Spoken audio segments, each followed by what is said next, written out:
Yvan Colonna was a French Corsican nationalist convicted for assassination. He was the son of Jean-Hugues Colonna, a former member of the National Assembly for the Socialist Party elected in the Alpes-Maritimes and a recipient of the French Légion d'honneur. Colonna was killed in prison by a jihadist inmate. He was born in Marseille, France, on 7 April 1960. In 1975, his family moved to Nice. After he completed his baccalaureate, he studied to become a teacher of physical education and sports. He broke off his studies in 1981, going to Corsica, and moved to Cargèse, where his brother later opened a beach bar. There, he took up goat herding, a common occupation in Corsica. Even if he wasn't born in Corsica, he wanted to do something with people of Corsica.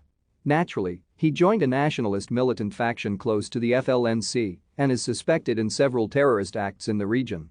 He is notably suspected to have taken part in an attack at the police station in Pietrasella.